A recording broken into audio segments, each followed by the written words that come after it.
سورۃ الکہف۔ بسم اللہ الرحمن الرحیم۔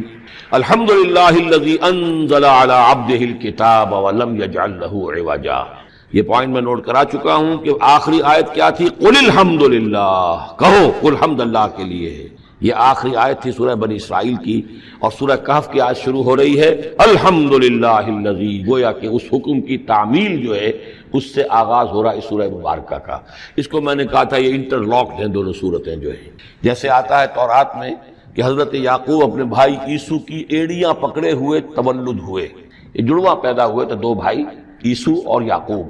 عیسو بڑے تھے، یعنی بڑے اس معنی میں جو بھی ہوتے ہیں جڑواں، ان میں جو پہلے جس کی ولادت ہو جائے وہ بڑا ہوتا ہے، چاہے 2 منٹ کا فرق ہو 5 منٹ کا فرق ہو۔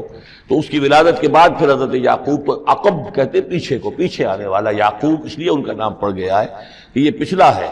جو پہلا تھا وہ عیسو تھا، عیسو کے بارے میں کچھ معلوم نہیں ان کی اولاد وغیرہ کدھر گئی، بہرحال وہ ایک علیحدہ بحث ہے۔ تو اسی طریقے سے یہ سورہ کہف جو ہے گویا کہ سورہ بنی اسرائیل کی ایڑیاں پکڑے ہوئے قرآن مجید میں وارد ہو رہی ہے۔ اس میں آپ دیکھیے الحمدللہ الذی انزل علی عبدہ، وہی اللہ تعالیٰ نے اللہ کے اپنے رسول کی جو نسبت ہے اس کو عبد کے نمایاں کیا ہے۔ کتاب نازل کی ولم یجعل لہ عوجا، اور اس میں کوئی کجی نہیں رکھی، قیما، سیدھی، ٹھیک ٹھیک، روشن، مبین، لینذر بأسا شدیدا۔ اب یہ ہے لفظ جو بہت زیادہ غور کرنے کے قابل ہے۔ اس کتاب کے حضور پر نزول کے مقاصد میں سے ایک یہ بھی ہے خبردار کر دیں ایک بہت بڑی آفت سے۔ ویسے باسن جب واحد آتا ہے تو عام طور پر اس کے معنی جنگ ہوتے ہیں، جب جمع میں آتا ہے تو سختی، مصیبت، بھوک، فاقہ، یہ سارے بأسا۔ آیت البر میں بھی ہم نے پڑھا والصابرین فی البأساء والضراء وحین البأس۔ باسا جب جمع میں آیا ہے تو فقر و فاقہ، تکلیف، مصیبت، اور حین الباس جنگ کے وقت۔ تو ان دونوں کو ذہن میں رکھیے، بہت بڑی آفت، بہت بڑی آفت، بہت بڑی آفت۔ ایک تو ہے دجالی فتنے کی، دجال المسیح الدجال جو آنے والا ہے، جس کے بارے میں حدیث میں آتا ہے کہ کوئی نبی اور رسول ایسا نہیں گزرا جس نے اپنی قوم کو دجال کے فتنے سے آگاہ نہ کیا ہو، اور پوری انسانی تاریخ میں دجال کے فتنے سے بڑا کوئی فتنہ نہیں، اور وہ ہر بندہ مومن کے امتحان کے لیے کڑا ترین جو ہے مرحلہ آ جائے گا، سخت ترین امتحان اس کا لیا جائے گا۔ تو یہ جو سختی ہے اس کی خبر دیتے ہوئے یہ سورہ مبارکہ نازل ہو رہی ہے۔ اور خاص طور پر اسے باسن اگر جنگ کے معنی میں لیں تو الملحمۃ العظمیٰ، کتاب الملاحم، جو کہ آپ دیکھیں گے احادیث کی کتابوں میں پورا باب ہے کتاب الملاحم، اور اس کا تعلق بھی دجال کے ساتھ ہے، کیونکہ پھر دجال ہی کو قتل کریں گے حضرت مسیح علیہ السلام نازل ہو کر۔ تو یہ سارا مسئلہ جو ہے اس کی خبر دینے کے لیے قیما لینذر بأسا شدیدا من لدنہ، گویا کہ یہ جو احادیث کی کتابوں میں آپ کو حدیث کے ابواب ملتے ہیں، چاہے وہ کتاب الفتن ہو اور چاہے وہ کتاب جو ہے آثار قیامہ ہے، اس طرح کے جتنے بھی ہیں، اور کتاب الملاحم ہے، یہ گویا کہ اس کی شرح ہے لینذر بأسا شدیدا من لدنہ، اور یہ ہوگا بھی خاص اللہ کی طرف سے۔ یہ آزمائش بھی، یہ دجال کا فتنہ بھی، یہ بہت بڑی جنگ بھی، جس کو آرمگڈون کہتے ہیں، کرسچین جو ٹریڈیشن ہے اس میں اس کے لیے لفظ ہے آرمگڈون، ایک بہت بڑی جنگ ہوگی۔ ڈکشنری میں بھی آپ دیکھیں گے کہ خیر اور شر کی قوتوں کے درمیان اس دنیا کے خاتمے سے پہلے ایک بہت بڑی جنگ ہونی ہے جس کا نام یہ آرمگڈون ہے۔ لینذر بأسا شدیدا من لدنہ ویبشر المؤمنین الذین یعملون الصالحات، اور تاکہ بشارت دے وہ ان اہل ایمان کو جو نیک عمل کرتے ہوں، ان لہم اجرا حسنا، کہ ان کے لیے ہوگا بہت اچھا بدلہ، ماکثین فیہ ابدا، اور وہ اس میں رہیں گے ہمیشہ ہمیشہ۔ یہ جو دجالی فتنہ ہے اس کے ساتھ ایک خاص مناسبت ہے سورہ مبارکہ کی۔ احادیث میں آتا ہے کہ دجالی فتنے کے اثرات سے بچنے کے لیے اس سورہ مبارکہ سے ذہنی اور قلبی رشتہ مفید ہے، اس کی تلاوت کرتے رہنا، خاص طور پر جمعے کے روز پوری سورہ کہف، ورنہ یہ کہ کم سے کم اس کی ابتدائی اور آخری آیات ان کی بڑی اہمیت ہے۔ دجالی فتنہ اصل میں کیا ہے سمجھ لیجئے کہ ایک تو ہے دجالی فتنہ بالعموم، دجل کہتے ہیں فریب کو، جیسے کہ کوئی نبی نہیں ہے وہ اس نے فریبی لبادہ اوڑھ لیا، نبوت کا دعویٰ کر رہا ہے، وہ دجال ہے۔ تو اس طرح کی تو حضور نے فرمایا ہے کہ 30 دجال پیدا ہوں گے، انہی میں سے ایک ہمارے زمانے کے اندر جو ہے یہ غلام احمد قادیانی بھی تھا، وہ دجال تھا جس نے کہ اعلان کیا کہ میں نبی ہوں جبکہ وہ نبی نہیں تھا۔ تو فریبی بنا ہوا جس نے کہ ملمہ اپنے اوپر چڑھایا ہوا ہے۔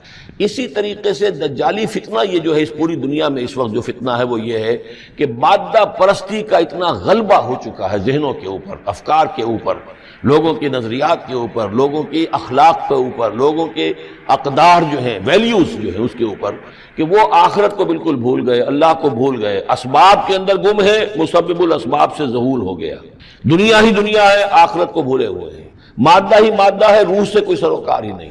یہ ہے بالعموم جس کا نام دجالی فتنہ ہے، کہ حقیقت کے اوپر پردہ پڑا ہوا ہے، آخرت پر دنیا کا پردہ پڑا ہوا ہے۔ یہ دنیا جو ہے در حقیقت کیا ہے؟ وَمَا الْحَيَاةُ الدُّنْيَا إِلَّا مَتَاعُ الْغُرُورِ، یہ دھوکے کا سامان ہے۔ اصل زندگی کو اس نے ڈھانپا ہوا ہے، ہم نے یہ سمجھ لیا کہ زندگی یہی ہے، اسی کے لیے بھاگ دوڑ محنت صبح و شام، اسی کے مستقبل کی فکر ہے، لیکن اصل زندگی اس کی کوئی فکر ہی نہیں ہے۔ باقی ایک دجال جو ہے جو آئے گا، وہ معاملہ احادیث کے اندر بھی بڑی طوالت کے ساتھ ہے، اور اس میں کافی پیچیدگیاں بھی ہیں، بعض چیزیں جو ہیں ایک دوسرے سے کچھ مختلف بھی ہیں، اس میں پھر اہل علم کو بہرحال مطابقت پیدا کرنی پڑتی ہے۔ میں نے جہاں تک اپنی کوشش کی ایک رائے تک میں پہنچا ہوں، لیکن ابھی میں اسے بیان نہیں کر رہا ہوں۔ بہرحال دجالی فتنے کی خبریں موجود ہیں بہت شدت کے ساتھ، اور اس صورت کا پڑھنا جو ہے اس میں بہت مفید ہے۔ اس صورت کے مضامین کا دجالی فتنہ بالعموم سے کیا تعلق ہے، وہ تو اس ہم دورہ ترجمہ دوران کے اس کے دوران بھی آپ کو معلوم ہو جائے گا، لیکن اس کے جو خاص بڑے مباحث ہیں، خاص طور پر یہ کہ ایک ہمارے بہت بڑے عالم گزرے ہندوستان میں اس صدی کے آغاز میں، مولانا مناظر حسن گیلانی، انہوں نے اس میں باقاعدہ کتاب لکھی ہے، آپ کو مل جائے گی بازار میں بھی، اصحاب کہف کے جو کا معاملہ سورہ کہف کے مباحث ہیں ان کے۔ میں نے اس کو اپنی ایک تقریر کے اندر کسی خطاب جمعہ میں سورہ کہف کے مضامین کا خلاصہ بیان کیا تھا، جس کا عنوان ہے دنیا کی حقیقت۔ ظاہر بات ہے تفاصیل زیادہ جو ہیں وہ میرے لیے ممکن نہیں ہے کہ اس دورہ ترجمہ کے دوران بیان کر سکوں۔ وَيُنذِرَ الَّذِينَ قَالُوا اتَّخَذَ اللَّهُ وَلَدًا، اور خبردار کر دے ان لوگوں کو جنہوں نے کہا کہ اللہ نے بیٹا بنایا۔ یہ ساری دجالیت جو ہے اس کی جڑ کیا ہے؟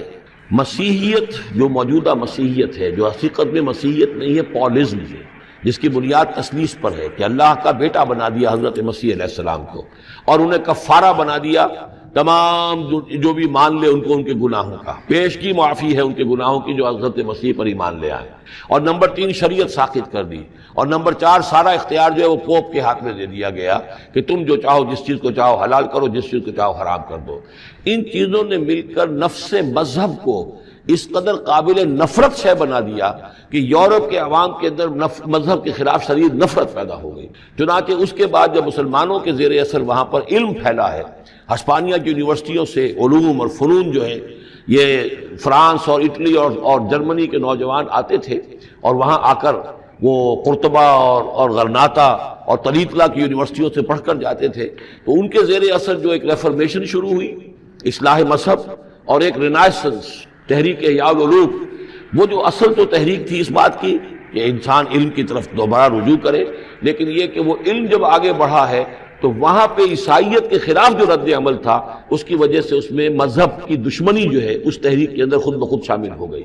تو مذہب سے بیزاری، روحانیت کا انکار، آخرت سے بالکل بے پرواہی اور اس کا بھی انکار، اور خدا ہے یا نہیں ہے اس سے کوئی سروکار نہیں، یہ جو اس تہذیب کے اصل میں اثرات بنے ہیں سارے، یہ اسی غلطیوں کا یہ اثرات ہیں، نتائج ہیں کہ جو عیسائی مذہب کے اندر جو یہ تحریفات کر کے جو غلطیاں کی گئی ہیں، اس کو یہاں کہا گیا ہے کہ ان لوگوں نے کہ جنہوں نے یہ عقیدہ ایجاد کیا، ما لہم بہ من علم، ان کے پاس اس کے لیے کوئی علمی سند نہیں ہے، ولا لآبائہم، نہ ان کے آباء و اجداد کے پاس کوئی سند تھی، کبرت کلمۃ تخرج من افواہہم، بہت بڑی بات ہے جو ان کے منہ سے نکل رہی ہے، بہت بڑی گستاخی ہے جو یہ اللہ تعالیٰ کی شان میں کر رہے ہیں، ان یقولون الا کذبا، یہ نہیں کہہ رہے مگر جھوٹ، سراسر سیدھا سفید جھوٹ بول رہے ہیں، فلعلک باخع نفسک علی آثارہم، تو اے نبی شاید کہ آپ اپنے آپ کو ہلاک کر لیں گے ان کے جو اثرات پڑنے والے ہیں، عیسائیت کے اس غلط عقیدے کے جو نتائج برآمد ہوئے ہیں،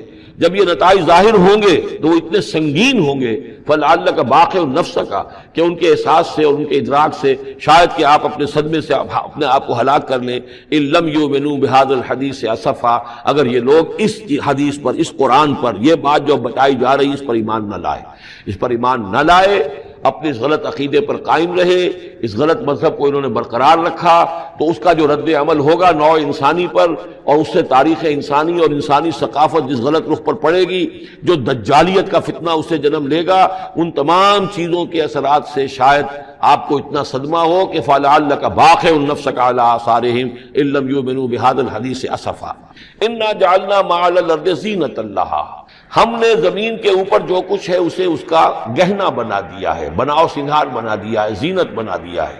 یہ آپ نوٹ کر لیجئے، لفظ زینت اور زمین میں اس کی زیبائش اور آرائش، یہ اس سورہ مبارکہ کا عمود ہے، یعنی اس کو اتنا کھبا دیا ہے نگاہوں میں اللہ نے کہ آخرت سے خود بخود انسان غافل ہو جاتا ہے۔ یہ پردہ پڑ گیا ہے، چمک دمک ہے، یہ کاریں ہیں، یہ بلڈنگیں ہیں، یہ کوٹھیاں ہیں، یہ عالیشان عمارتیں ہیں، یہ کیا کچھ اس کی جو یوں سمجھیے پومپ اینڈ شو جو ہے اس وقت دنیا کا، اور ظاہر بات ہے امریکہ میں جا کر دیکھیے تو جو کچھ یہاں دیکھ رہے ہیں اس سے 10 گنا 100 گنا 1000 گنا آپ کو نظر آئے گا، عقلیں دنگ ہو جاتی ہیں۔ نتیجہ کیا نکلتا ہے کہ انسان یہ سمجھتا ہے کہ اصل شے یہی مادہ ہی ہے، اصل ہدایت پہ یہی لوگ ہیں، یہی لوگ ہیں صحیح معنی میں کہ جنہوں نے واقعتاً علم حاصل کیا ہے، لہذا ان کی غلط تہذیب، ان کا غلط تمدن، ان کے تمام غلط ثقافت کے معاملات کے بھی ہم اسی طریقے سے پیروی کر رہے ہیں۔ یہ سارا مسئلہ جو ہے وہ اس لیے ہے کہ یہ چمک دمک دنیا کی جو زیبائش اور آرائش، اس سے ہم متاثر ہیں۔ انا جعلنا ما علی الارض زینۃ اللہ، جو کچھ زمین کے اوپر ہے اسے ہم نے اسے اس کے لیے بناؤ سنگھار بنا دیا، لنبلوہم، تاکہ ہم آزمائیں ان کو، ایہم احسن عملا، کون ہے ان میں سے اچھے عمل کرنے والا۔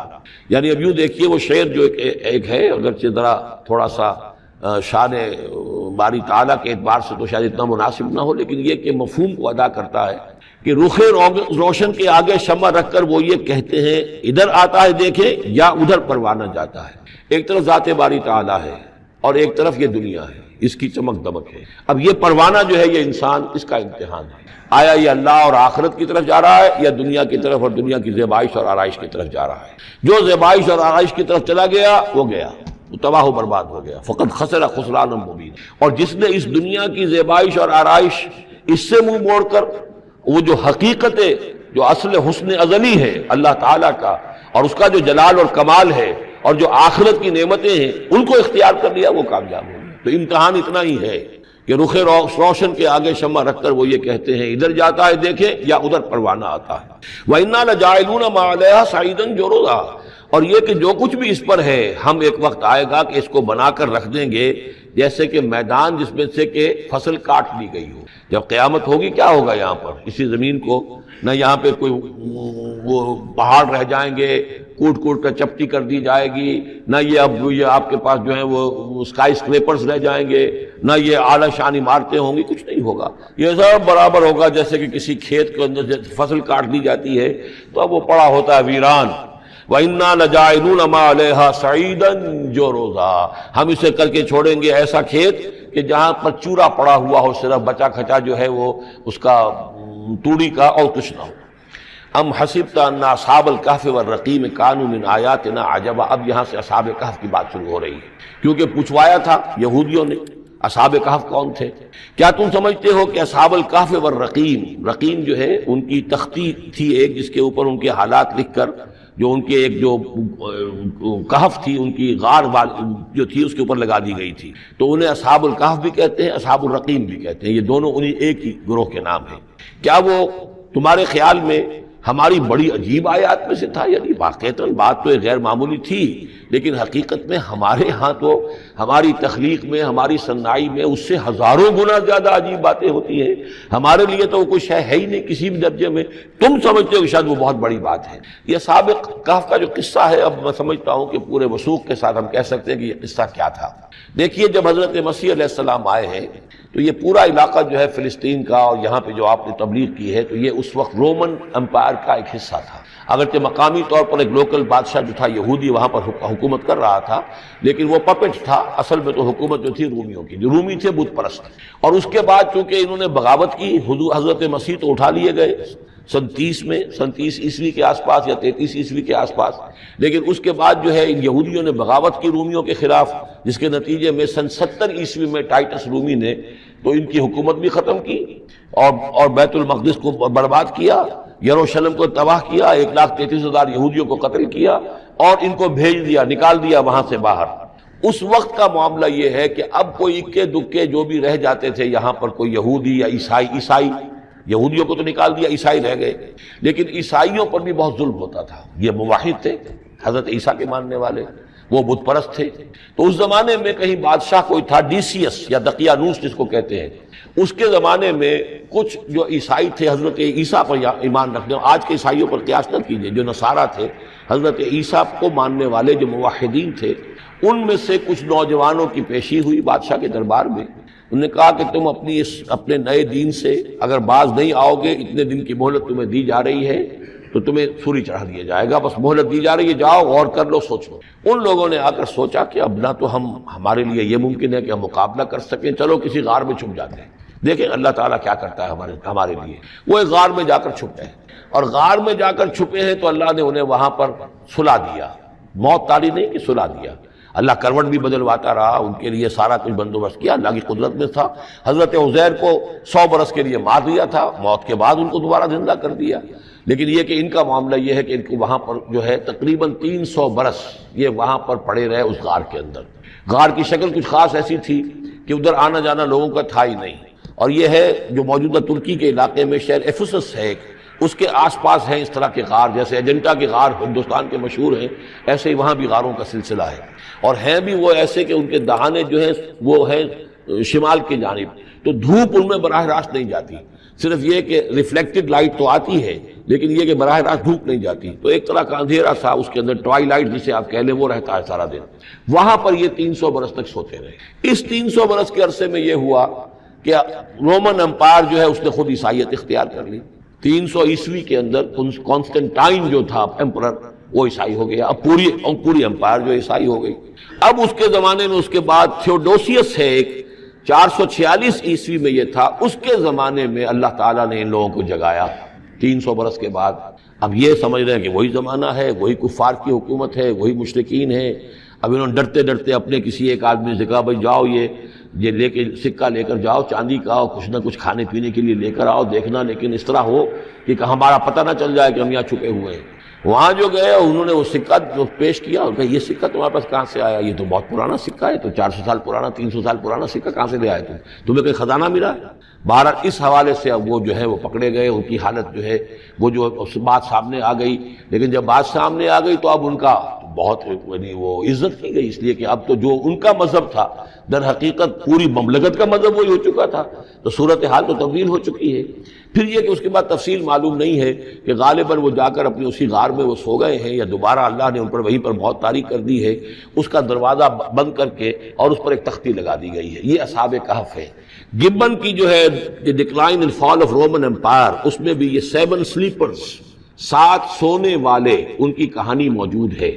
یہ چیز جو ہے گویا کہ رومن لٹریچر کے اندر موجود تھی، اس کا جو ذکر موجود تھا، اور قرآن مجید میں یہ امتحاناً سوال کیا گیا حضور سے، تو اس کا جواب دیا گیا کہ یہ 300 برس تک کچھ لوگوں کو سلا دینا، یہ اللہ تعالیٰ کے نزدیک تو کوئی بڑی بات نہیں ہے، تمہارے نزدیک ام حسبت ان اصحاب الکہف والرقیم کانوا من آیاتنا عجبا اذ ابى الفتية الى الکہف، جبکہ وہ نوجوان آئے اپنے اس غار میں، فقالوا، اور انہوں نے کہا ربنا آتنا من لدنک رحمتا، پروردگار اب خاص اپنے خزانہ فضل سے ہمارے لیے رحمت کا بندوبست فرما، وہیئ لنا من امرنا رشدا، اور ہمارے لیے ہمارے معاملے کے اندر جو ہے وہ کوئی عافیت کا بندوبست فرما، فضربنا علی آذانہم، تو ہم نے تھپکی دے دی ان کے کانوں پر، فی الکہف سنین عددا، اسی وہ غار کے اندر جو ہے وہ سوتے رہے کئی سال۔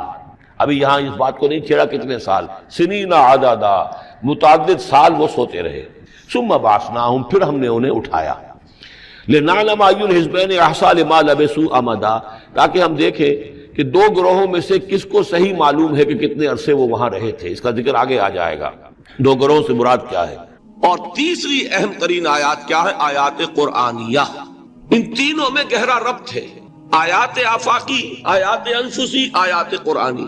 ان میں تدبر کے ذریعے، غور و فکر کے ذریعے انسان ایمان حاصل کرے، یہ ٹاپ کا ایمان ہے، یہ انٹلیکچوئلز کا ایمان ہے، یہ صدیقین کا ایمان ہے۔ نمبر 2، ایک ایمان ہے عوام کے لیے، اس کے 2 راستے ہیں۔ نمبر 1، صاحب یقین کی صحبت، جس کے اندر یہ ایمان پیدا ہو چکا ہو، آپ اس کے قریب رہیے، اگر بھٹی کے سامنے بیٹھیں گے حرارت پہنچے گی، اگر آپ برف کی سل کے قریب ہوں گے ٹھنڈ پہنچے گی، صاحب امین صاحب ایمان کی صحبت اختیار کریں گے ایمان سراغ کرے گا۔ یہ ہے عوام کے لیے صحبت، کونوا مع الصادقین، ان کی صحبت اختیار کیا۔ تیسرا ذریعہ ہے جو ہمارے لیے خاص طور پر جو مسلمان پیدا ہوئے ہیں، اب ایک بچہ ہے 7 سال کا، آپ نے نماز پڑھنے کی عادت ڈال دی، پڑھ رہا، اگرچہ غیر شعوری عمر سے شروع کر دیا، اس نے روزہ رکھتا ہے، 9 برس کا ہو گیا روزہ رکھنا شروع کیا۔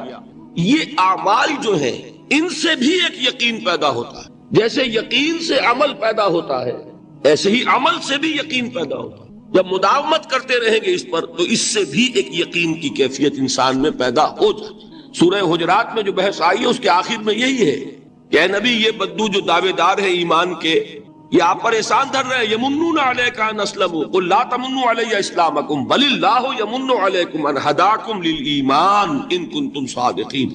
یہ آپ پر احسان دھر رہے ہیں کہ ایمان لے آیا، نبی ان سے کہیے مجھ پر اپنے ایمان کا کوئی احسان نہ دھرو، اپنے اسلام کا، بلکہ اللہ تم پر احسان دھرتا ہے کہ اس نے تمہیں ایمان کے راستے پر ڈال دیا ہے۔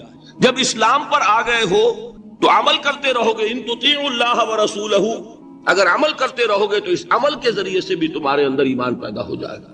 تو یہ 3 راستے ذہن میں رکھیے، جو عوام ہے غور و فکر، سوچ بچار، اس کی صلاحیت نہیں یا مواقع نہیں، ان کے لیے یہ 2 راستے ہیں، یقین بذریعہ عمل اور یقین بذریعہ صحبت۔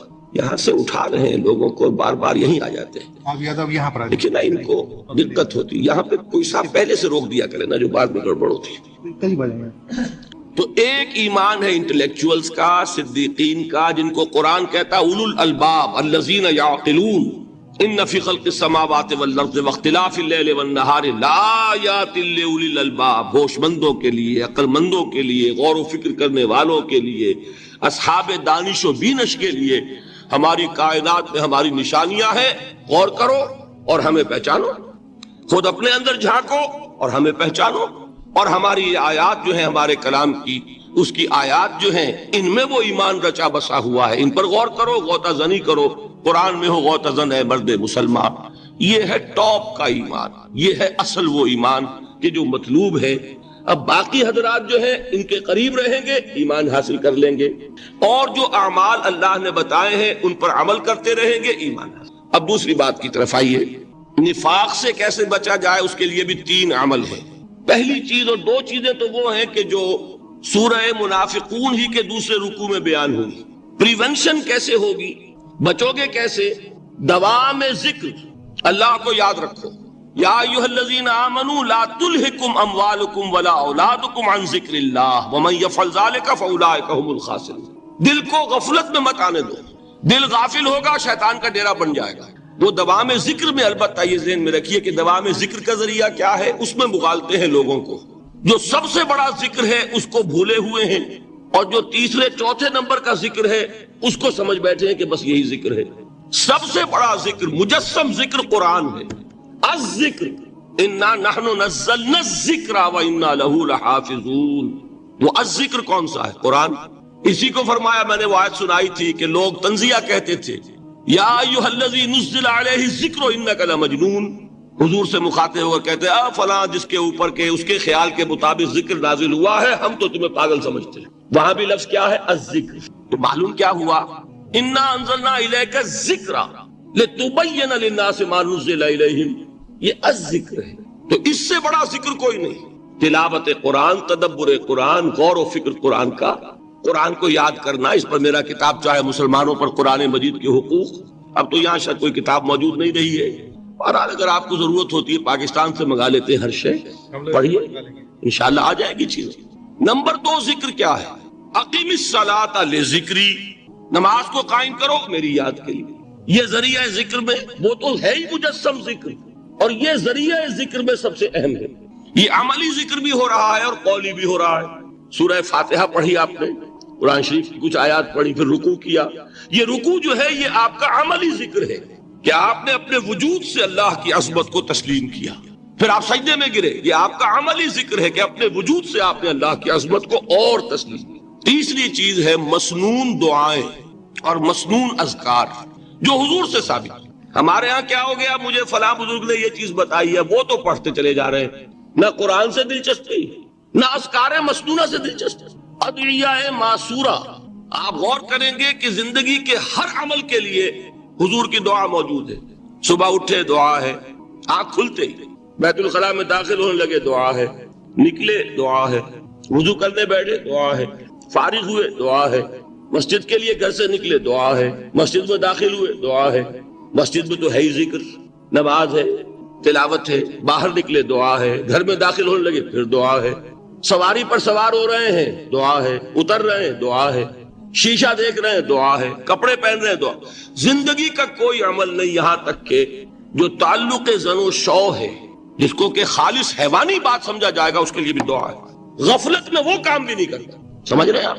اب آپ غور کیجئے، اس میں کوئی اضافی وقت نہیں لگا، کوئی اضافی پوسچر اختیار نہیں کیا آپ نے، یوں بیٹھو، اس طرح بیٹھو، یوں کرو، کوئی آپ کا وقت اضافی نہیں لگا۔ جو کام کر رہے ہیں اور آپ اللہ کو یاد کر رہے ہیں، اور وہ اللہ کی یاد اس کام کی مناسبت سے ہے۔ ان ادعیہ معصورہ سے دو تعلق جڑ گئے انسان کے۔ دعا کس سے کر رہے ہیں؟ اللہ سے، جڑا کہ نہیں؟ اور یہ الفاظ کس کے ہیں؟ محمد رسول اللہ کے۔ تو آپ کے دو تعلق جڑ گئے۔ آپ اپنی جی سے گھڑ کر دعا مانگیں گے تو پہلا تعلق تو ہو جائے گا، دوسرا نہیں ہوگا۔ بہتر سے بہتر دعا مانگ لیں آپ، لیکن حضور سے جو معصور اور مسنون الفاظ جب آپ زبان سے نکالتے ہیں تو آپ کا تعلق اللہ سے بھی ہوا بذریعہ دعا، اور وہ الفاظ چونکہ حضور کے ہیں صلی اللہ علیہ وسلم تو حضور کے ساتھ ہوا۔ یہ تیسرا درجہ ہے۔ چوتھے درجے میں مانتا ہوں کہ ایک ہوتی ہے خاص کسی شخص کے امراض کی تشخیص کرنے کے بعد تجویز۔ کوئی اگر طبیب ہے، ماہر طبیب روحانی، وہ آپ کو دیکھے گا تو اندازہ لگائے گا کہ آپ میں کیا کمی ہے، اس کے مطابق آپ کو ذکر بتائے گا۔ بھئی فلاں آیت کا مراقبہ کیا کرو۔ کسی میں بزدلی ہوتی ہے، کسی میں مال کی محبت زیادہ ہوتی ہے، کسی میں توکل کی کمی ہے، کسی میں شہرت کی خواہش ہے، نمایاں ہونے کا جذبہ ہے، کسی میں تکبر ہے۔ سب کا ایک سا برس تو نہیں ہوتا نا۔ تو یہ در حقیقت اندھے کی لاٹھی سے نہیں چلنے والی بات، یہ تو ماہر کی کا کام ہے کہ وہ تجویز کرے کہ تمہارے لیے خاص طور پر ذکر یہ۔ در حقیقت ہمارے جو یہ سلسلے تھے سلوک کے، یہ بڑے ماہر ہوتے تھے، یہ لوگ بڑے ماہر اطباء تھے۔ یہ جو علم نفسیات ہے اس کے ہمارے صوفیاء سے بڑھ کر کبھی کوئی عالم گزرا ہی نہیں دنیا میں۔ فرائیڈ کیا ہے اور ایڈلر کیا ہے اور یونگ کیا ہے، بچے ہیں۔ ہمارے صوفیاء کرام نے جس طرح انسان کی نفسیات کو سمجھا اور وہ ان کی مناسبت سے تجویز کرتے تھے، لیکن اس کو رکھا جائے گا چوتھے نمبر پر۔ جیسے مولانا احمد علی صاحب فرمایا کرتے تھے، بھائی اس آیت کا مراقبہ کیا کرو۔ مراقبہ کیا مانی؟ اب ان الفاظ کو بھی ہم نے خام خواہ کچھ خاص ایک شکل دے دی۔ مراقبہ کیا؟ توجہ کرنا، دھیان کرنا، خاص اس آیت کے اوپر، اس کے معانی پر اپنے ذہن کو جمانا۔ وہ کیوں ہے؟ تاکہ آپ کے اندر جو کمی ہے اس کی تلافی اس سے ہو۔ لیکن یہ کہاں آئے گا؟ چوتھے نمبر، سمجھ گئے؟ تو نفاق سے بچنے کا ذریعہ، پریونشن کیا ہے نفاق سے؟ دوام ذکر۔ نہ تمہیں تمہاری اولاد، نہ تمہارے اموال، نہ تمہاری تجارت، نہ کاروبار اللہ کے ذکر سے غافل نہ کر سکے۔ پنجابی میں کہتے ہیں کہ ہتھ کارول اور دل یار ول۔ کام کر رہے ہیں آپ، لیکن یہ کہ دل اللہ کے ساتھ لگا ہوا ہے، زبان تر ہے اللہ کی یاد سے۔ جو قرآن یاد ہے، گاڑی میں آپ بیٹھے جا رہے ہیں، 2 گھنٹے آپ کو کار میں لگانے ہیں، قرآن شریف پڑھتے جائیے، اس سے بڑا ذکر ہی کوئی نہیں۔ یہ ہے پریونشن۔ اب اگر مرض ہو جائے تو کیا؟ اس کے لیے 2 چیزیں ضروری ہیں۔ ایک دیکھیے، عجیب ہے یہ، نفاق کا علاج انفاق سے، صرف ایک الف لگانا۔ انفاق کے معنی اور ہے، یہ بنا ہے کس سے؟ نفقت الدراہم، پیسے ختم ہو گئے، مک گئے، یا نفق الفرس، گھوڑا مر گیا۔ تو مال کو کھپانا، لگانا اللہ کی راہ میں۔ اگر دل میں نفاق کی کوئی آلائش آئی ہے تو اس کا ازالہ ہوگا انفاق فی سبیل اللہ سے۔ مال اللہ کی راہ میں دیجئے، صدقہ کیجئے، خیرات کیجئے، دیجئے، اللہ کے دین میں لگائیے۔ جتنا لگائیں گے نفاق دھل جائے، اس لیے کہ اصل سبب نفاق کا ہے ہی حب دنیا، دنیا کی محبت۔ لہذا اس کا ازالہ ہوگا جو سب سے محبوب شے ہے، مال۔ انہ لحب الخیر لشدید، مال محبوب ترین ہے کہ نہیں؟ لہذا اس کو اللہ کی راہ میں لگائیں گے تو وہ نفاق دھل جائے گا۔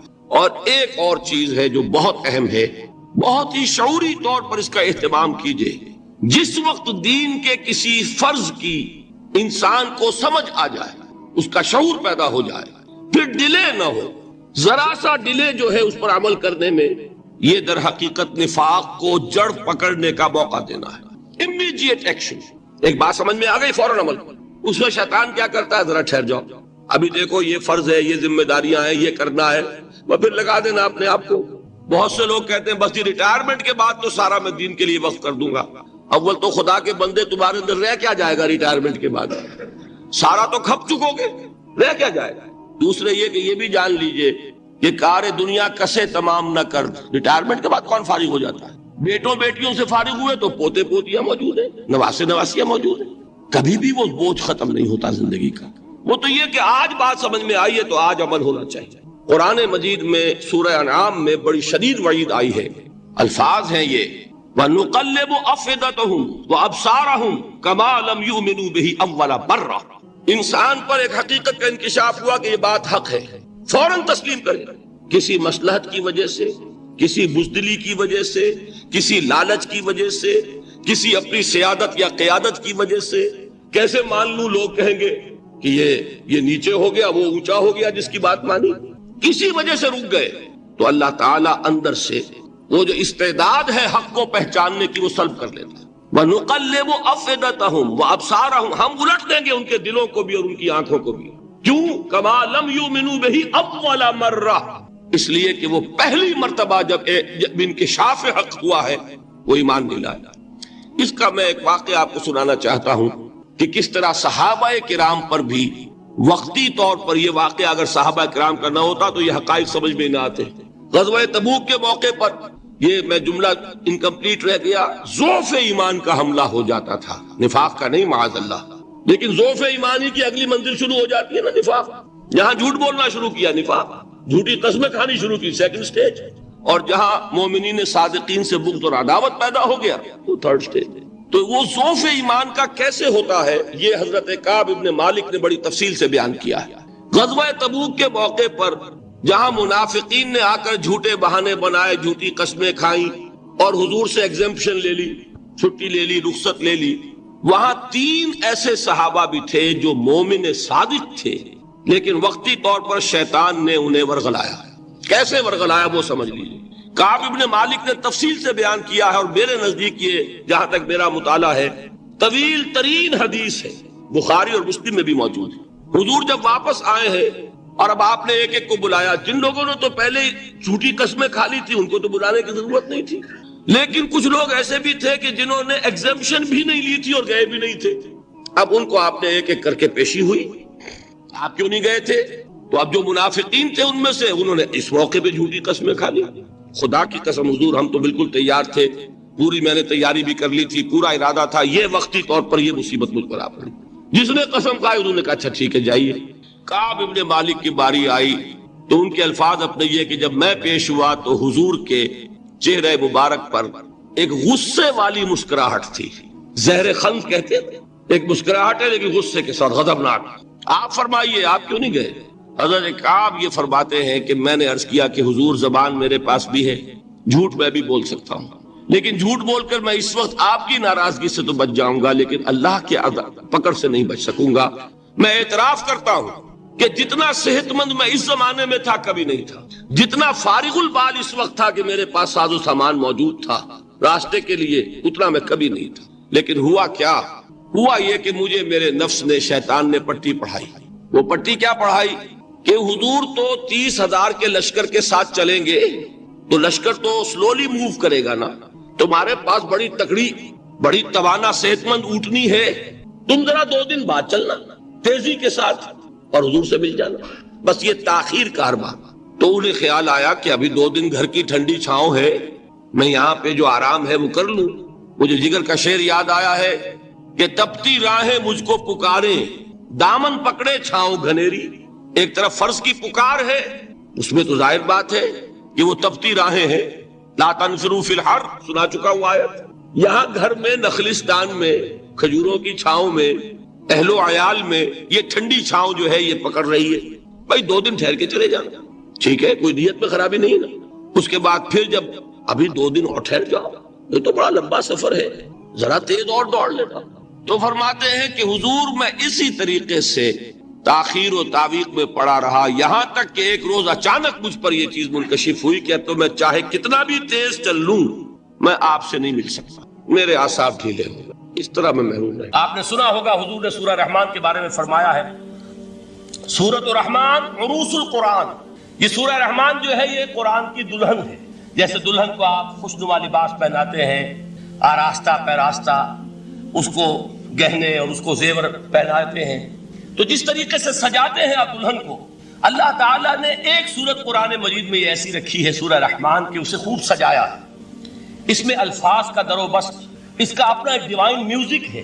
وہ تو اللہ تعالیٰ قراء جو ہے، خاص طور پر مصر کے قراء، اللہ تعالیٰ ان پر رحمت نازل فرمائے، ان کی خطاؤں سے درگزر کرے۔ جس طرح قرآن کے انٹرنسک میوزک کو انہوں نے واضح کیا ہے، واقعہ یہ ہے کہ اگر یہ لوگ نہ ہوتے، شیخ عبد الباسط محمد عبد الصمد، شیخ محمود خلیل الحصری، یہ لوگ کہ جنہوں نے قرآن کے اس غنا میوزک، یہ لفظ جو ہے آپ حیران نہ ہو کہ میں یہ کوئی شاید توہین کر رہا ہوں قرآن کی، حضور نے یہ لفظ استعمال کیا ہے، تغنو، اس قرآن کو اچھی سے اچھی خوشلحانی کے ساتھ پڑھو۔ من لم یتغن بالقرآن فلیس منا، جو قرآن کو بہتر سے بہتر انداز میں، اچھی سے اچھی آواز میں، خوشلحانی کے ساتھ پڑھنے کی کوشش نہیں کرتا، وہ ہم میں سے نہیں۔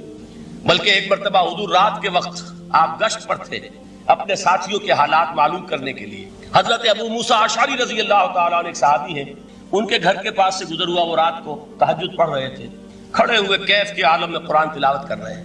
حضور کو بہت پسند آئی ان کی قرات، کافی دیر تک وہاں کھڑے سنتے رہے۔ اب انہیں کیا پتا کون سن رہا ہے، بالکل اسی طرح سمجھ لیجئے ایک بات یاد آئی ہے، حضور فرماتے ہیں کہ جس طرح کان لگا کر اللہ قرآن کو سنتا ہے، کسی چیز کو نہیں سنتا۔ ہمیں نظر نہیں آتا نا، ہمیں معلوم نہیں، ہم قرآن پڑھ رہے ہیں تو سننے والا کون ہے؟ سب سے زیادہ کان لگا کر خود اللہ۔ یہاں اس لیے مجھے یاد آیا کہ ابو موسیٰ اشعری کو کیا پتا تھا کہ کون سن رہا ہے؟ وہ اپنی کیفیت میں نماز میں تہجد میں قرآن کی تلاوت کر رہے تھے، اور ظاہر بات ہے ان کے گھر ایکڑوں میں بنے ہوئے نہیں تھے، ایک ایک کمرہ، ایک ایک کوئی حجرہ، ایسے تو گھر تھے نا صحابہ کے، لہذا حضور پاس سے گزرے، آواز آئی، کافی دیر سنتے رہے۔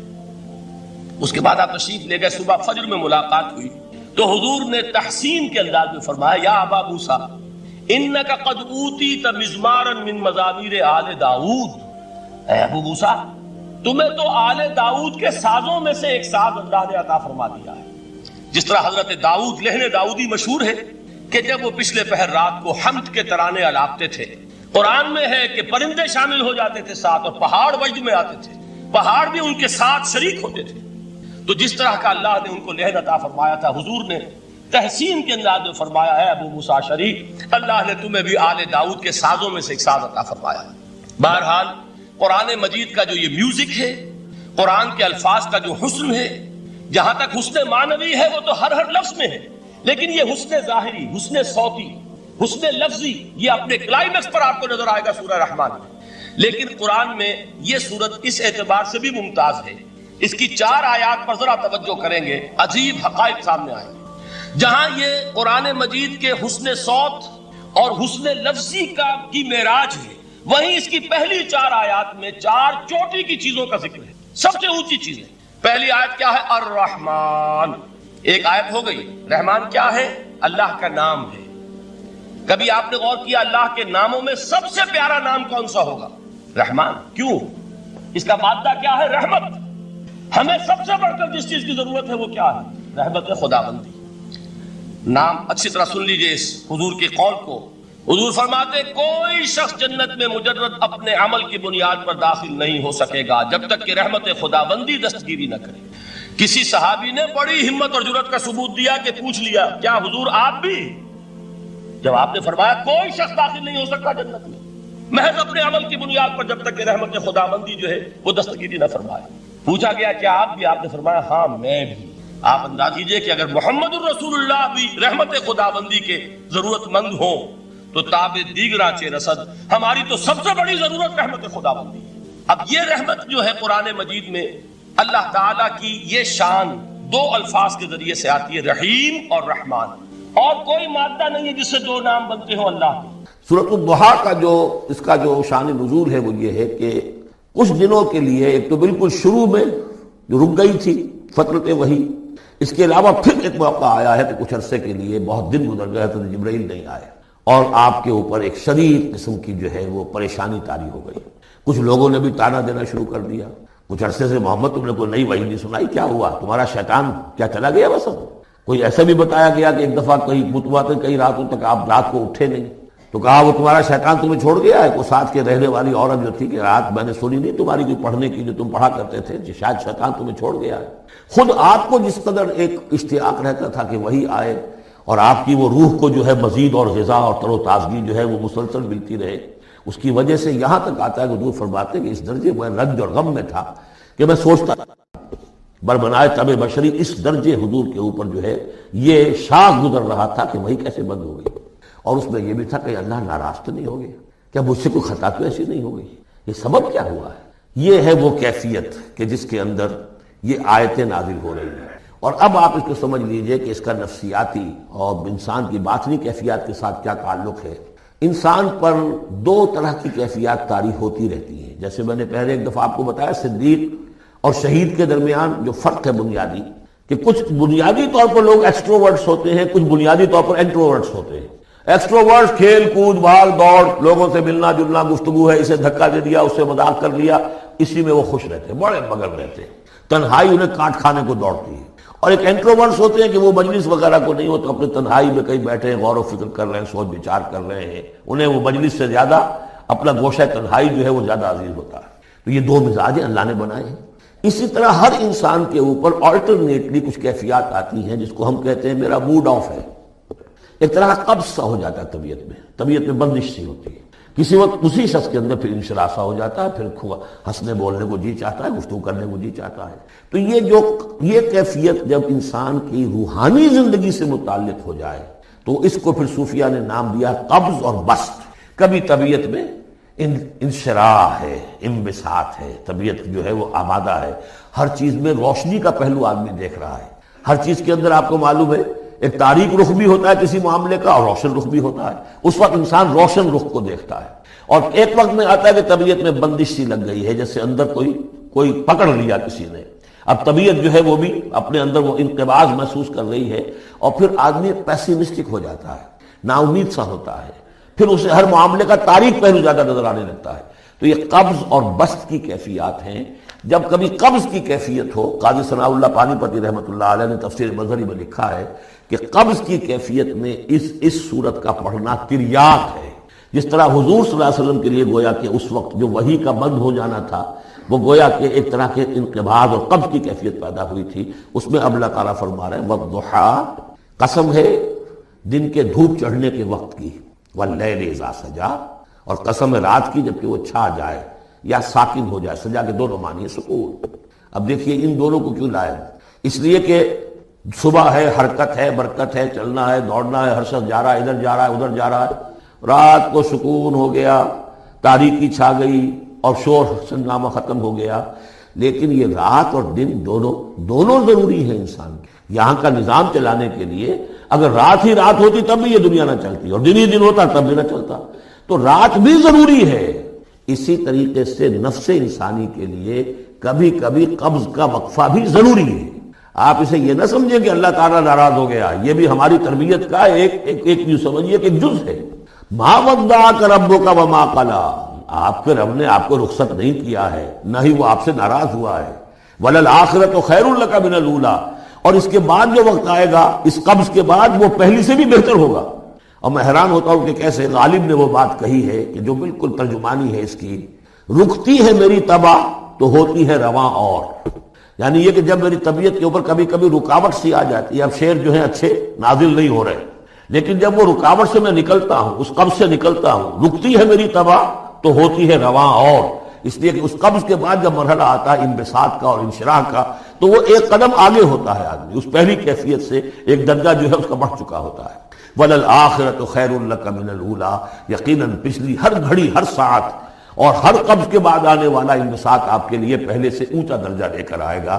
وَلَسَوْفَ يُعْطِيكَ رَبُّكَ فَتَرْضَىٰ، ان قریب آپ کا رب آپ کو اتنا کچھ دے گا، اتنا کچھ دے گا، آپ کی محنتوں کے وہ نتائج سامنے آئیں گے کہ آپ راضی ہو جائیں گے۔ اب دیکھیے پچھلی صورت ختم ہوئی تھی وَلَسَوْفَ يَرْضَىٰ، یہاں ہے وَلَسَوْفَ يُعْطِيكَ رَبُّكَ فَتَرْضَىٰ، صرف ضمیر کا فرق ہے۔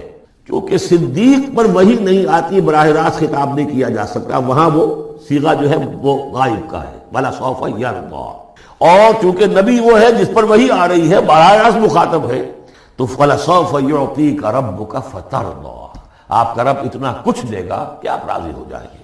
اب یہ کہ اسی قبض کی حالت میں پھر اللہ تعالیٰ اپنے احسان جتا رہا ہے، اور یہ بہترین ہے۔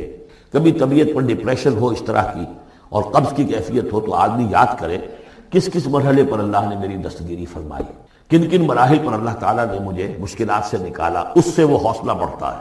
اور اس کو بھی سمجھیے کہ اسی انداز میں علم یجد کا یتیماً فآویٰ، یہ سیرت النبی کے بڑے اہم حصے ہیں جو اس میں آ گئے ہیں۔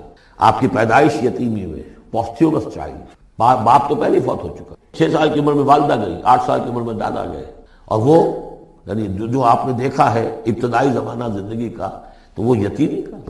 علم یجد کا یتیماً فآویٰ، کیا اس نے اے محمد آپ کو نہ پایا کہ آپ یتیم تھے، پھر پناہ دی، آپ کے لیے بندوبست کیا، دادا کے دل میں جو شفقت ڈالی، پھر آپ کے تایا زبیر کے دل میں جو شفقت ڈالی۔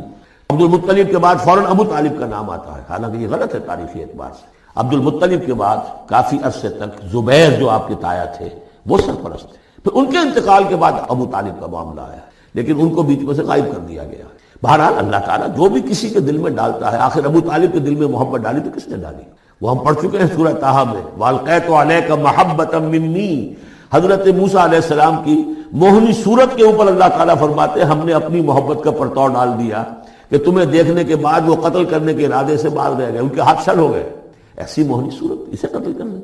وَأَلْقَيْتُ عَلَيْكَ مَحَبَّةً مِّنِّي وَلِتُصْنَعَ عَلَىٰ عَيْنِي، یہ ہوا ہے۔ تو فرمایا علم یجد کا یتیماً فآویٰ ووجدک ضالاً فہدیٰ، اور پھر جب آپ شعور کی پختگی کو پہنچے اور غور و فکر کا مرحلہ آیا، حقائق میں انسان کو سوچ بچار کا مرحلہ آیا، اور آپ کو دیکھا کہ آپ تلاش حقیقت میں سرگرداں ہیں تو ہدایت دی۔ وہ آگے آ جائے گا، بہت قریب پہنچ گئے ہم، اقرأ باسم ربک الذی خلق، وہ مرحلہ جب آئے گا۔ ووجدک عائلاً فاغنیٰ، اور پایا آپ کو تنگ دست تو غنی کر دی۔ کس طرح سے راستہ پیدا کیا ہے خدیجہ الکبریٰ رضی اللہ تعالی عنہا نے، جو بھی ان کے آپ کے محاسن دیکھے کتنی گرویدہ ہوئی ہیں۔ بڑے بڑے سردار قریش کے جو ہے ان سے نکاح کے خواہش مند تھے، انہوں نے خود جو ہے اپنی لونی کے ذریعے سے پیغام دیا ہے حضور کو۔ تو یہ ساری چیزیں جو ہے ان کی ساری دولت جو ہے وہ پوری کی پوری انہوں نے لا کر حضور کے قدموں میں ڈال دی۔ وَوَجَدَكَ عَائِلًا فَأَغْنَىٰ فَأَمَّا الْيَتِيمَ فَلَا تَقْهَرْ، تو اے نبی تقاضے ان تینوں چیزوں کے کیا ہیں؟ ہم نے آپ کو یتیم پایا، پناہ دی، اب آپ بھی یتیم کے سرپرستی کیجئے، کسی یتیم کو اس کے اوپر کوئی جبر نہ ہو، سختی نہ ہو۔ وَأَمَّا السَّائِلَ فَلَا تَنْهَرْ، اور آپ جب کہ تلاش حقیقت میں سرگرداں تھے تو ہم نے آپ کو ہدایت دی، اسی طریقے سے اب آپ کو بھی کوئی شخص سائل بن کر آپ کے پاس آئے سوال کرے، اسے جھڑکنا نہیں ہے۔ اسے جو بھی سائل دونوں طرح کے ہوتے، سوال کرنے والا کوئی علمی سوال اور سوال کرنے والا کوئی مالی دولت، مالی مدد کے لیے۔ وَأَمَّا بِنِعْمَةِ رَبِّكَ فَحَدِّثْ، اور جو ہدایت تمہیں دی ہے ہم نے اب اسے عام کرو، یہ نعمت ہے، آپ کے رب کا انعام ہے، یہ ہدایت جو آپ کو عطا ہوئی ہے اس کو بیان کرو۔ اس کے بیان کرنے میں یہ بھی ہے کہ اللہ کے انعامات کا چرچا انسان کرے اس کا شکر ادا کرنے کے لیے، اور یہ بھی ہے کہ اس کو پھیلائے اور عام کرے، دوسروں تک پہنچائے، ورنہ وہ بخل ہو جائے گا کہ وہ دولت جو ہے ہدایت کی اس کو آدمی صرف اپنی ذات تک محدود رکھے اور اس کا جو خیر ہے وہ دوسروں تک نہ پہنچائے۔ کہ تقدیر کے جو عام عقیدے میں ہم تقدیر کہتے ہیں اس کے دو پہلو ہیں۔ ایک پہلو ہے ما اصاب علی الانسان، جو کچھ انسان پر آتا ہے مصیبت، جیسے ابھی آیت میں نے پڑھی ما اصاب من مصیبت فی الارض ولا فی انفسکم، ہم ہر وقت صدمے ہیں، کوئی تکلیف آ گئی، کوئی مصیبت آ گئی، کوئی بیماری آ گئی، کوئی حادثہ ہو گیا، کوئی بچہ فوت ہو گیا، کوئی عزیز جو ہے وہ فوت ہو گیا، یہ ہر وقت حوادث ہے۔ تو جو بھی کچھ پیش آتا ہے وہ علم خداوندی میں ہمیشہ سے تھا۔ یہی وجہ ہے کہ ایک اور حدیث ہے ابن الدیلمی، لمبی حدیث ہے وہ، لیکن اس کے اندر جو آخری ٹکڑا ہے وَتَعْلَمَ، یعنی انسان کے نجات کے لیے لازم ہے کہ یہ بات بھی تم جان لو، انما اصابک لم یکن لیخطئک وانما اخطاک لم یکن لیصیبک ولو مت علی غیر ھذا، اگر تم اس کے سوا کسی صورت پر ہوگے تو جہنم میں داخل ہو جاؤ گے، دخلت النار۔ یہ جان لو کہ جو چیز تم پر آئی وہ آنی ہی آنی تھی۔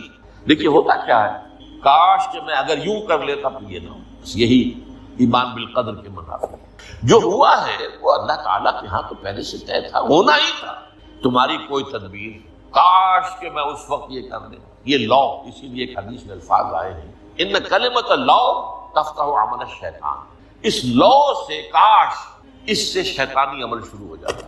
کاش کہ یہ ہو جاتا، کاش میں یہ نہ کرتا، کاش کہ ہو جاتا. یہ نہیں، تعلم انما اصابک لم یکن لیخطئک.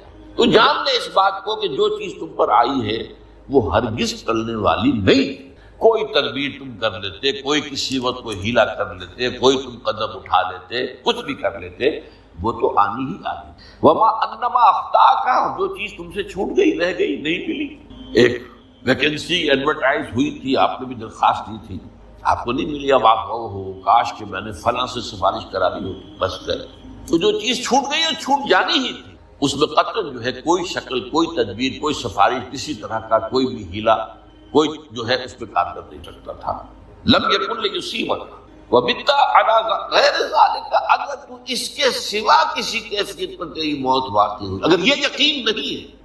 یہ ہے تقدیر کا وہ مفہوم کہ جس کا تعلق ہے علامہ اصاب الانسان، جو انسان کے اوپر وارد ہو رہا ہے. اس کے ضمن میں تقدیر کا مفہوم کیا ہے کہ جو ہوا ہے وہ تو ہونا ہے، اس میں تو کسی شک و شبہ کی بالکل قطع اللہ تعالیٰ کا فیصلہ. البتہ در حقیقت ایک دوسرا پہلو ہے، ما یفعل الانسان، وہ جو انسان کرتا ہے.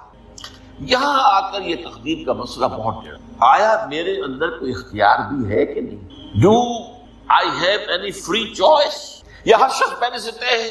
تقدیر کا ایک عام مفہوم یہ ہے، اور اس مفہوم میں بھی بعض روایات بھی ہیں جو تائید کرتی ہیں ہر چیز پہلے سے طے. لکھی ہوئی.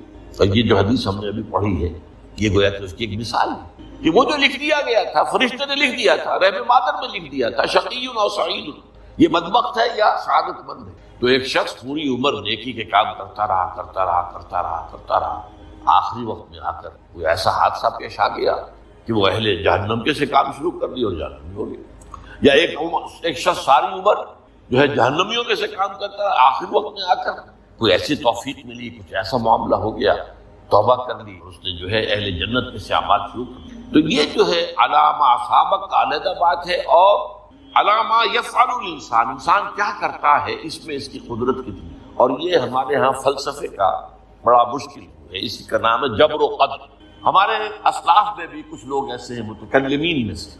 دیکھیے ہمارے ہاں ایک وہ لوگ ہیں کہ جو اس پر قناعت کرتے ہیں کہ جو اللہ نے کہہ دیا اور رسول نے دیا، اس سے آگے ہم مین میخ نہیں نکالیں گے، وہ محفوظ راستے پر. لیکن بہرحال انسان کو اللہ نے ایک عقل بھی دی ہے، اور یہ عقل سوالات اٹھاتی ہے. اور جو زیادہ ذہین انسان ہوتے ہیں ان کے اندر ان کی یہ مصیبت زیادہ ہوتی ہے، لہذا وہ تو سوچتے ہیں، کچھ غور و فکر کرتے ہیں، بات سمجھنے کی کوشش کرتے ہیں. اس میں اب ہمارے ہاں دو طبقے ہو گئے، جبریہ، قدریہ. ایک نقطۂ نظر یہ ہے کہ انسان مجبور محض، کوئی اختیار نہیں. اور ایک یہ ہے کہ انسان قادر مطلق ہے، جو چاہتا ہے اپنے فیصلے میں مختار مطلق ہے، تو فیصلہ کرتا ہے. انہیں قدریہ ہے.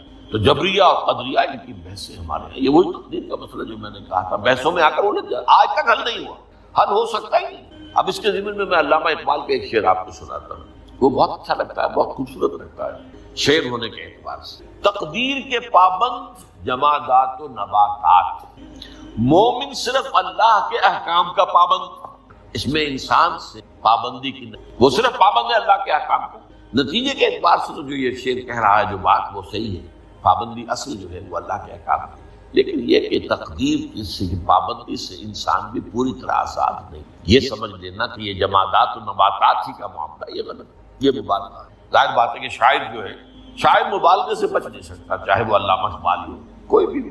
تو اسی لیے سورہ شعراء کے اندر عام شعراء کی جو صفات بیان ہوئی ہیں وہ آپ کے ذہن میں آ گئی ہیں. مبالغہ کرتے ہیں، فی کل واد یہیمون انہم یقولون ما لا یفعلون، وہ کہتے بھی وہ کچھ ہے جو کرتے نہیں ہیں. اور یہ بات تو علامہ اقبال پر بھی چسپاں ہوتی ہے. بہرحال یہ شعر ذرا پھر نوٹ کی، تقدیر کے پابند جمادات و نباتات، مومن صرف اللہ کے احکام کا. کوئی بات صحیح. انسان بہت سے اعتبارات سے مجبور ہے. سب سے پہلے جو ہے انسان کے اندر ایک تقدیر نوعی ہے. نوع انسان، چھوٹی سی چڑیا اڑتی پھرتی ہے، انسان ہے. آپ نے ٹھیک ہے مشین ایجاد کر دی، جہاز ایجاد کر دیا، آپ دوڑ رہے ہیں 500 آدمی اور سینکڑوں من سامان لے کر جو ہے وہ جا رہا ہے، 747 ہو یا 757 ہو، یہ کر لیا ٹھیک ہے، خود نہیں ہو. اب کیا کریں گے؟ یہ تقدیر نوعی ہے. اسپیشیز، ہر اسپیشیز کے اللہ نے ایک اندازہ مقرر کر دیا ہے، اس اندازے ہی میں اس سے باہر نہیں جا سکتا۔ پھر ایک تقدیر شخصی ہے۔ اب دیکھیے تقدیر شخصی کیا ہے؟ بعض اوصاف و صفات ہمیں وراثتاً ملتے ہیں، we have no choice۔ پہلے بھی یہ بات مانی جاتی تھی، آج جو ہے ذرا سائنٹیفک انداز میں کہتے ہیں جینز میں چلا آ رہا ہے، جینز کو بدل سکتا ہے۔ جو جینز بھی آپ کو ملے اپنے والدین کی طرف سے، وہ آپ کی شخصیت کا ظاہر بات ہے کہ فیصلہ کن طرز پر اس کو ڈال دیتے، جینز ہے، پابندی ہے۔ نمبر تو یہ کہ خاص طور پر جو گھر کا ابتدائی ماحول ہوتا ہے، ماں کی گود اور ابتدائی گہوارہ گھر کا، اس کے جو اثرات مرتسم ہو جاتے ہیں شخصیت کے اوپر، وہ بھی بڑے مستقل پختہ۔ ان دونوں چیزوں کو ضرب دے دی، hereditary factors multiplied by environmental factors, اس سے مل کر ایک شے تیار ہوتی ہے جس کو قرآن کہتا ہے شاکلہ۔ قل کل یعمل علی شاکلتہ فربکم اعلم بمن هو اہدی سبیلا، سورہ بنی۔ شاکلہ کسے کہتے ہیں؟ شکل دینے والی۔ آپ کو لوہا ڈھالنا ہے، کوئی خاص پرزہ بنانا ہے، اس کا پہلے سانچہ بناتے ہیں، لوہے کو پگھلا کے اس میں ڈالیں گے تو جیسا سانچہ ہوگا ویسا ہی لوہا جو ہے وہ شکل اختیار کرے، اسے شاکلہ۔ یہ شاکلہ جو ہے ہر انسان کا، اس سے باہر انسان نہیں جا سکتا۔ اس کے اندر سٹرگل ہوگی، اس کے اندر اس کی جد و جہد ہوگی، لیکن اس کا یہ مطلب نہیں ہے کہ اس کا کوئی فری چوائس ہے۔ فری چوائس ہے، لیکن وہ فری چوائس انہی حدود کے اندر کام کرے گا، اس سے باہر نہیں۔ اس بات کو مختلف احادیث میں حضور نے بہت خوبصورتی سے بیان کیا۔ ایک حدیث بڑی اہم ہے، بڑی ہے، الناس کالمعادن، انسانوں کی مثال بھی معدنیات کی۔ اب سونے کی معدنیات میں سے سونے کی جو اور ہے، اب پتہ نہیں اردو میں مجھے معلوم نہیں اور کا ترجمہ کیا کرتے ہیں عام طور پر، لیکن جانتے ہیں وہ کچی دھات جس سے کو صاف کر دیتے ہیں تو پھر وہ دھات جو ہے خالص شکل میں سامنے آ جاتی ہے۔ سونے کی اور سے سونا بنے گا، چاندی کی اور سے چاندی بنے گی، سونا تو نہیں بن سکتا جتنا چاہے صاف کر وہ اور تو الناس کالمعادن خیارکم فی الجاہلیت خیارکم فی الاسلام، جو تم میں جاہلیت کے دور میں، پری اسلامک دور میں جو بہترین تھے وہی اسلام میں آ کر بہترین ہوئے۔ وہ اور سونے کی تھی وہ صاف ہو گئی ہے، اور سونا جو ہے وہ نکھر کر خالص سونا بن کر آ گیا، اسلام نے صاف کر دیا۔ وہ چاندی کی اور تھی، اسلام نے اس کو صاف کر دیا ہے، وہ نکھر کر چمکتا ہوا جو ہے وہ چاندی بن گیا۔ لیکن یہ کہ اضافہ البتہ پھر اس میں ایک اضافہ کیا انہوں نے، جبکہ ان کے اندر دین کا فہم داخل ہے، تو یہ کہ جو بہترین پہلے تھے وہی بہترین اب۔ اسلام لانے سے پہلے بھی بہترین ابو بکر تھے، اسلام لانے کے بعد بھی بہترین ابو بکر۔